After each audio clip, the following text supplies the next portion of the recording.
ایک دن چکچک نامی بونے کو پیلے رنگ کا ایک غبارہ ملا جس کی ڈوری جھاڑی میں اٹکی ہوئی تھی۔ وہ بڑا خوش تھا کیونکہ یہ خواہشوں والا غبارہ تھا اور شاید کسی جادوگرنی سے اڑ گیا تھا۔ اس نے سوچا اب تو ضرور اس سے کچھ مزے کی خواہشیں پوری کروں گا۔ وہ غبارہ لیے گھر کی طرف چل پڑا۔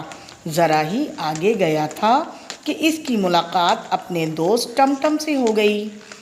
اس نے سوچا چونکہ ٹمٹم کو یہ اندازہ نہیں ہے کہ یہ جادوئی غبارہ ہے تو کیوں نہ ٹمٹم کے آگے ذرا بڑائی کا اظہار کیا جائے۔ سنو ٹمٹم، اس نے کہا، کیا بات ہے، تمہیں ٹھنڈ لگ رہی ہے؟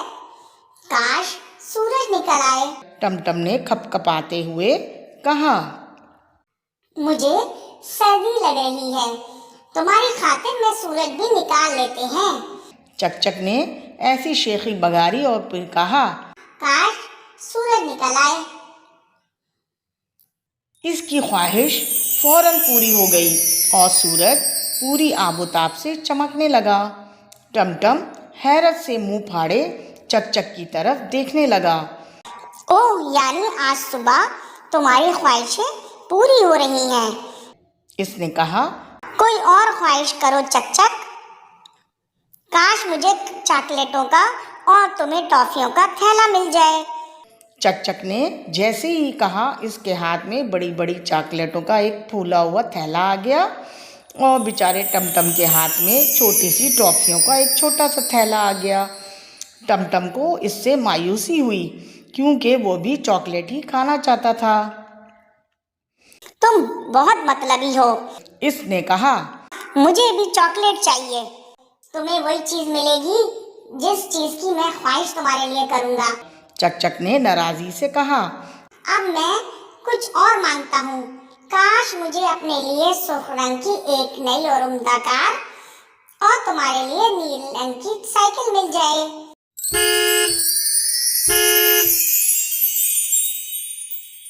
اچانک اس کے سامنے چمکتی ہوئی ایک نئی سرخ کار نمودار ہوئی۔ ٹمٹم کے پاس ایک نئی سائیکل آ کھڑی ہوئی۔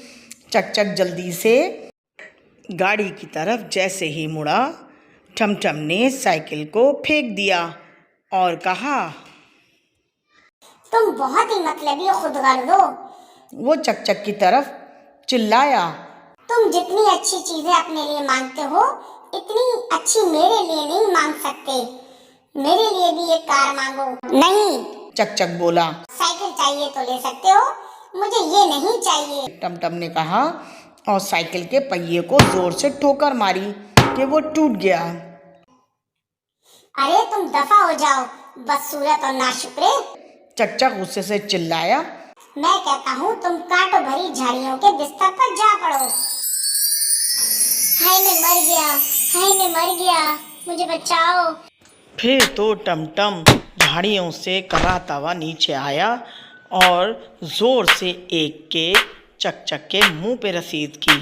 پھر دونوں میں خوب لڑائی ہوئی اور اتنی لڑائی ہوئی کہ آپس میں وہ خوب گتھم گتا رہے۔ پھر وہ چھوٹے شیروں کی طرح ایسے لڑے، دیکھنے والے خوف کھانے لگے۔ اسی لڑائی کے دوران ہوا کا ایک جھونکا آیا اور خواہشوں والا پیلا غبارہ ہوا میں تیرنے لگا۔ تھوڑا آگے جا کر وہ کانٹوں والی ایک جھاڑی میں اٹکا اور ٹھاک کی آواز آئی اور وہ پھٹ گیا۔ اس طرح یہ معاملہ یہیں ختم ہو گیا۔ چکچک نے آواز سن کر ادھر ادھر دیکھا، آہ، اس کا پیارا سا خواہشوں والا غبارہ۔ وہ رونے لگا۔ پھر اس نے ٹمٹم کو ساری بات بتائی۔ سائیکل، ٹافیاں اور چاکلیٹ غبارے کے پھٹتے ہی سب کچھ غائب ہو گیا۔ اب ان کے پاس کچھ بھی نہ تھا۔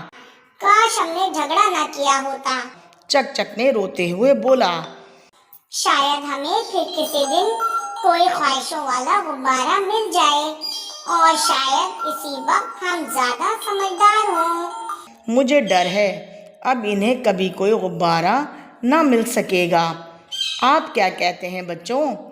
بچوں، اس لیے کہتے ہیں عقل مندی کے ساتھ چلنا چاہیے۔ اور پیارے بچوں، اگر آپ کو میری یہ کہانی پسند آئی ہو تو میرے چینل کو سبسکرائب کریں، لائک کریں، شیئر کریں۔ ملتے ہیں اگلی کہانی میں۔ اللہ حافظ۔